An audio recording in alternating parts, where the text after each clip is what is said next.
Alam mo bang si Zetian ay isa sa mga Ancient One? Siya ang pinakamakapangyarihang empress ng Cadia Riverlands. Minsan siyang ulilang batang babae na walang alaala kung sino siya. Si Zetian ay hindi lang basta pinuno. Siya ay reinkarnasyon ng isang makapangyarihang Phoenix Spirit na minsang tumulong iligtas ang mundo. Matagal na panahon na ang nakaraan, halos masira ang mundo nang bumaba ang Twin Gods. Pero dahil sa sakripisyo ng mga Ancient Ones, nailigtas ang lahat. Isa sa kanila ay isang mahiwagang babae, ang unang buhay ni Zetian na gumawa ng kasunduan sa White Dragon. Sabi niya, kahit walang kapangyarihang makalangit, kayang mamuhay ng mapayapa ng mga mortal kung may magbabantay sa kanila. Tinanggap ito ng White Dragon, pero nagbabala, kapag nawala ang apoy mo, mawawala rin ang pag-asa nila. Ginamit ng babaeng ito ang huling lakas ng kanyang Phoenix Spirit upang itayo ang Shendo, ang banal na kabisera. Isang kanlungan para sa mga mortal. Pero kapalit nito, siya ay napagod at nahimlay sa ilalim ng Lake of Reflection habang ang kanyang pangalan ay unti-unting naging alamat.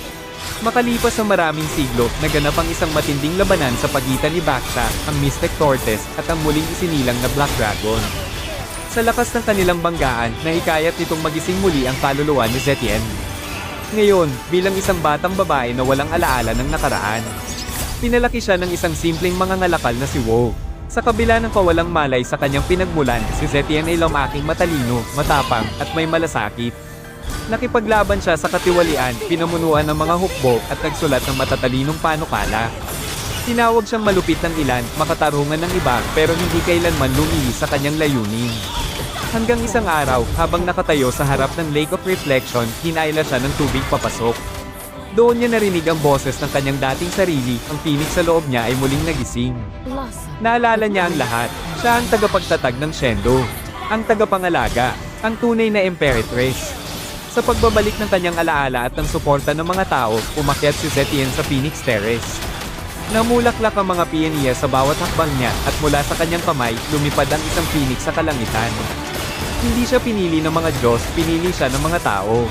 Ngayon alam mo na, ang tunay na pinuno ng Cadia Riverlands ay hindi isang Diyos o halimaw, kundi isang phoenix na muling isinilang sa apoy, pananampalataya, at tadhana.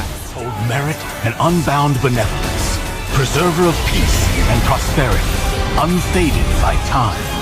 This day, let heaven and earth bear witness as the phoenix ascends the throne, a realm united toward a new golden age. From time forgotten to the new dawn, as long as I breathe, Shando shall never fade!